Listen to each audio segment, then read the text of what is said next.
ಸೂರ್ಯಕಾಂತಿ ಸೂರ್ಯಕಾಂತಿ. ರೇಣುಕಮ್ಮ ಅವರು ಚೆನ್ನಾಗಿ ಆಟ ಆಡ್ತಾ ಇದ್ದಾರೆ. ಅವ್ರಿಗೆ ಕಾಂತಿನ ಮನೆಯಿಂದ ಹೊರಗಡೆ ಹಾಕ್ಬೇಕು ಅನ್ನೋದೊಂದೇ ಉದ್ದೇಶ. ಏನಮ್ಮ ಗೊತ್ತು, ರೇಣುಕಮ್ಮ ಈಗ ತುಂಬಾ ಬದಲಾಗಿದಾರಂತೆ. ಏನಿಲ್ಲ ಮಾವ, ಒಂದು ವಾರದಿಂದ ಅಷ್ಟೇ ಅವ್ರು ನನಗೆ ಫೋನ್ ಮಾಡಿ ಕಾಂತಿನ ಚೆನ್ನಾಗಿ ಬೈತಾ ಇದ್ರು. ನಿನಗೆ ಫೋನ್ ಮಾಡಿದ್ರ? ಹೌದು ರೀ. ಕಾಂತಿ ಈ ಸ್ಥಿತಿಗೆ ನಾನೇ ಕಾರಣ.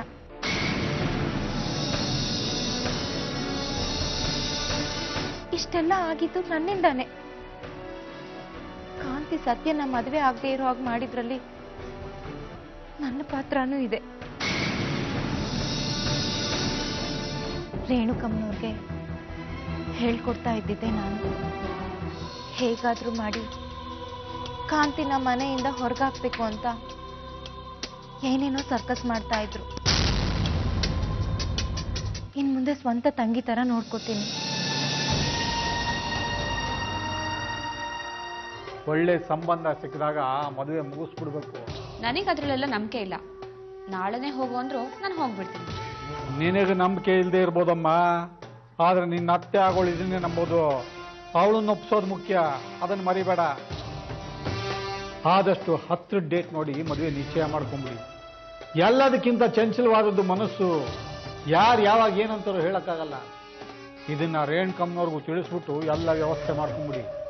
ಎಲ್ಲ ಗುಟ್ಟಾಗಿರ್ಲಿ, ಮರಿಬೇಡಿ. ತಾಳಿ ಕಟ್ಟಿ ಅವ್ರ ಮನೆ ಸೇರೋವರೆಗೂ ಇದು ಗುಟ್ಟಾಗಿರೋದು ಮುಖ್ಯ.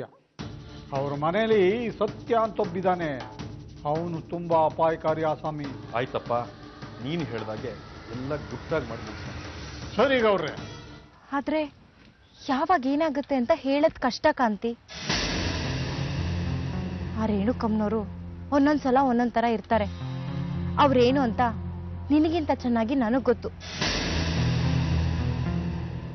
ನಿನ್ ಬರ್ತಡೇ ದಿನ ಒಂದ್ ಅನಾಹುತ ಮಾಡಿರ್ಬೇಕಲ್ಲ, ನಿನ್ನ ದೇವಸ್ಥಾನಕ್ಕೆ ಕಳಿಸಿ.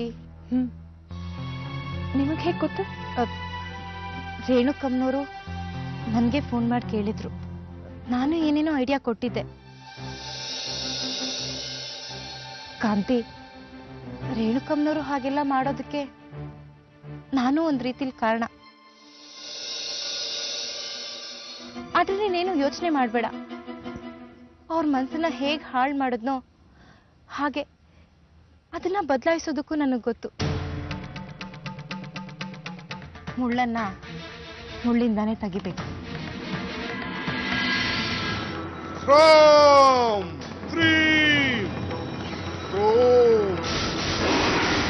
ಮನೆ ದೇವರು ಮುನಿಸ್ಕೊಂಡವಳೆ.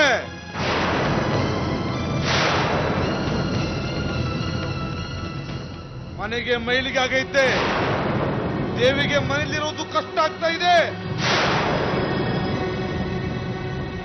ನೈವೇದ್ಯ ಮಾಡೋ ಜಾಗಕ್ಕೆ 3ನೇವರು ಕಾಲಿಟ್ಟವ್ರೆ. ದೇವಿಗೆ ಶುದ್ಧ ಮಾಡಬೇಕು, ಮನೆಗೆ ಬಂದ್ ಆಗ್ಬೇಕು,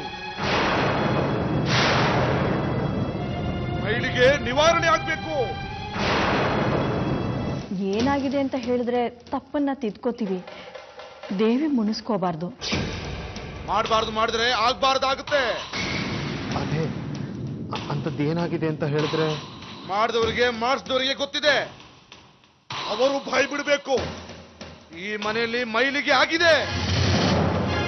ಮನೆಯೊಳಗೆ 3ನೇ ಜೀವ ಇರಬಾರ್ದು. ಇದ್ರೂ ಮನೆಯೊಳಗೆ ಬರಬಾರ್ದು.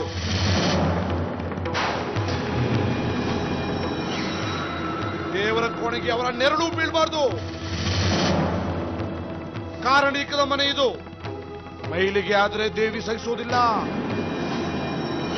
ಅವಳೇ ತಪ್ಪು ಅಂತ ಕಾಣುತ್ತೆ.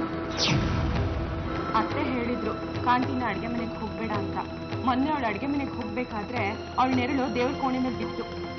ಅಲ್ಲಿಗೆ ಮುಗಿಯಿತು ಕತೆ.